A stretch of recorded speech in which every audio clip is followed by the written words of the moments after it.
Well the consistent Sanju Samson. Sanju की century ने जितना शोर नहीं मचाया था उतना संजू के डक ने मचा दिया। मतलब 2 सेंचुरी आई थी, फिर 2 डक आया। द परफेक्ट बैलेंस जो संजू सैमसन ने बनाया है, उसके बाद शायद वो लोग जो संजू पर सवाल उठाते हैं वो बहुत मतलब खुश भी हो गए और रेडी हो गए। लेकिन इन सब के बीच में 3 बड़े बयान आए।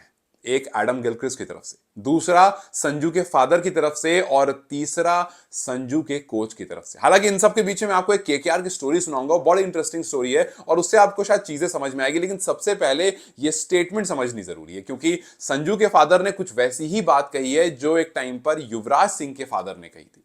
काफी लोगों ने यह भी कहा कि युवराज सिंह अपनी असली आईडी से आई है, क्यों आप अपनी दूसरी आईडी से आकर के वहीं धोनी जी का नाम खराब कर रहे हैं। जी हाँ, धोनी जी, क्योंकि संजू के फादर ने ये कहा, संजू के फादर ने कहा कि धोनी जी, विराट जी, रोहित जी और द्रविड़ जी ने संजू का करियर जो है वो 10 साल डिले कर दिया।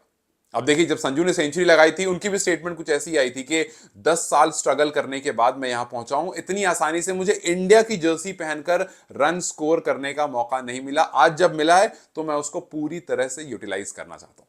अब आप बोलोगे, खास करके वो लोग जो संजू को पसंद नहीं करते हैं, वो ये कहेंगे कि भाई यार क्या यूटिलाइज किया है, मतलब 2 सेंचुरी लगाई और फिर 2 बैक-टू-बैक डक्स आपने दे दी, अब आपको कैसे जज करें।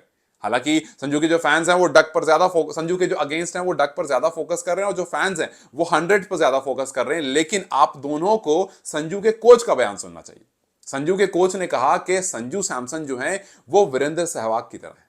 वो आपको हर मैच में 60-70 रन बनाकर नहीं देंगे, वो आपको 2 मैच बहुत अच्छा खेल कर देंगे और हो सकता है 2 मैच आपको सस्ते में आउट जाएंगे। बिकॉज सहवाग को आप देखो, कुछ ऐसा ही था उनका हाल भी। वो आते थे और चाहे तो सिंगल डिजिट में बहुत सारे स्कोर है उनके, बिकॉज वो आते ही अटैक करते थे। और संजू का भी कुछ हमने रिसेंट में ऐसा ही देखा है, वो आते हैं और आते ही वो रन स्कोर करना शुरू कर देते हैं।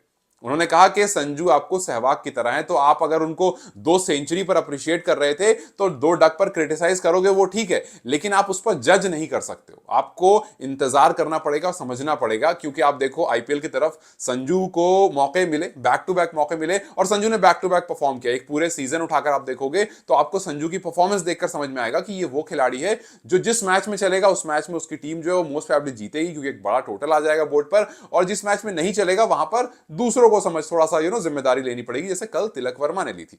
तो संजू सैमसन को लेकर के हमें ये तो समझ में आ रहा है कि ठीक है भाई, इसका जो खेलने का स्टाइल है उसको आप सहवाग से एसोसिएट कर सकते हो, लेकिन क्योंकि मौके कम मिले हैं तो आप एकदम लिंक भी नहीं कर सकते। लेकिन एडम गिलक्रिस्ट का जो बयान आया वो थोड़ा सा हंसी वाला भी है, लेकिन थोड़ा सीरियस भी है।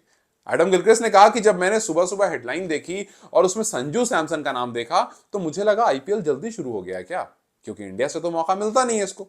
अब आप सोचो कि ये आप हो सकता है सुनकर के हंस जाओ कि क्या यार मजाक वाली बात है, लेकिन ये बात थोड़ी सी डीप भी है। और डीप इसलिए क्योंकि एडम गिलक्रिस्ट जैसा बंदा ये बात साफ साफ कह रहा है कि भाई इंडिया इतने टैलेंटेड लड़के को मौका नहीं देता है।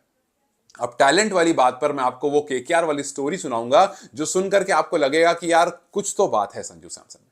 देखिए, 2009 के टाइम पर केकेआर के साथ संजू जुड़े थे। उस टाइम संजू काफी छोटे भी थे और स्टार्टिंग डेज में 1 साल का कॉन्ट्रैक्ट हुआ था और केकेआर के साथ उनको मौका नहीं मिला था खेलने का, बिकॉज उस टाइम ब्रांडन मैकलम खेला करते थे, बिस्ला खेला करते थे, उथप्पा थे, मतलब ऐसे खिलाड़ी थे जिनकी जगह पर आप संजू को तो ऑब्वियसली नहीं रख सकते। और संजू उस टाइम काफी यंग भी थे, 15-15 साल के रहे होंगे, तो ऑब्वियसली उस टाइम आपको मौका नहीं मिलेगा। लेकिन उसके जस्ट नेक्स्ट ईयर 2010 में केकेआर अपनी ग्रुप को, अपनी टीम को, पूरी टीम नहीं बट जो उनके यंग प्लेयर थे जो रेगुलर प्रैक्टिस करते थे उनको लेकर के वो श्रीलंका गए थे एक टूर पर। और वहां बहुत सारे खिलाड़ी थे जो प्रैक्टिस के लिए भी आए थे और काफी मैचेस भी खेले गए थे।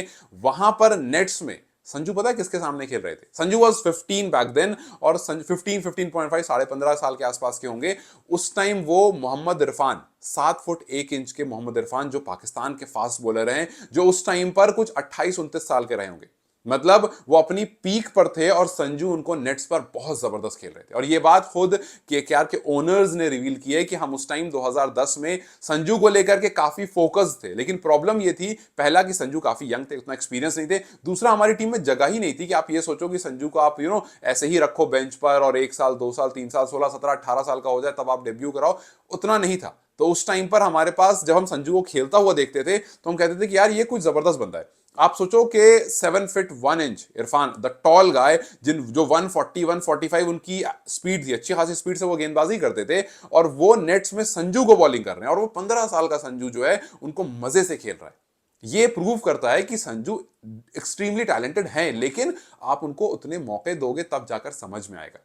मतलब आप उनके रिकॉर्ड्स देखो, Sanju is the only wicket keeper batsman जिसने सेंचुरी लगाई है, Sanju is the only Indian batter जिन्होंने बैक टू बैक सेंचुरी लगाई है, एक इंडिया में लगाई, एक साउथ अफ्रीका में जाकर लगाई। यस उनके डक्स आए हैं, यस उनके एक साल में अगर आप लिस्ट देखोगे तो एलीट क्लब में वहां पर भी दिखेंगे जहां पर मैक्सिमम सेंचुरी वाला जो रिकॉर्ड है, जिसमें सूर्या का नाम है, जिसमें रोहित का नाम है, उसमें इनका भी नाम है। लेकिन ये वहां भी दिखेंगे जहां पर डक्स वाले प्लेयर है, जहां पर भी रोहित का नाम है, विराट का नाम है और फिर उसके बाद संजू का नाम है। तो संजू दोनों लिस्ट में आपको दिख रहे हैं और शायद यही सब देख करके बहुत लोग ये बात कर रहे हैं, जो न्यूट्रल वाले लोग हैं, बहुत लोग ये बात कर रहे हैं कि यार इस टाइम पर शायद संजू को आप 2 डक्स और 2 सेंचुरी के बेसिस पर जज नहीं कर सकते हो। इस टाइम पर आपको ये समझना होगा कि भाई पिछले 10 मैचेस में ये सब कुछ हो गया है। पिछले 10 मैचेस में संजू के बैक टू बैक डक्स भी आ गए हैं, पिछले 10 मैचेस में संजू की सेंचुरीज भी आ गई हैं, तो रन्स भी आ रहे हैं, डक्स भी आ रहे हैं। इसका मतलब सिर्फ यह है कि आपको संजू को और मौका देना पड़ेगा। ये कोई डिफॉल्ट सेटिंग पर नहीं गया है मामला कि आप कह रहे हो कि जी अभिषेक रन्स मार रहे हैं और संजू नहीं मार रहे हैं, ये बैक टू डिफॉल्ट हो गया। तो फिलहाल ऐसा कुछ भी नहीं हुआ है।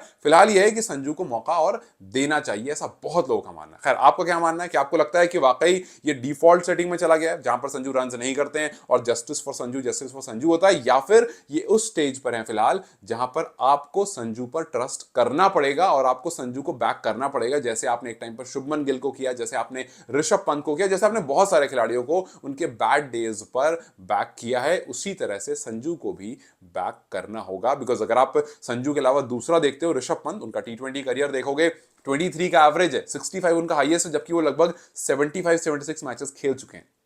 कंपैरिजन में संजू वाकई आगे हैं और संजू ऐसा खिलाड़ी अगर आपके पास है तो आपको उसको यूटिलाइज करना चाहिए। लेकिन इट्स इंपॉर्टेंट टू नो कि what do you guys think, either opportunity या फिर बैक टू डिफॉल्ट सेटिंग क्या हो है, मुझे कमेंट्स में जरूर बताओ। और if you like the video do like and share. Till then you guys take care, I will see you very very soon, bye bye.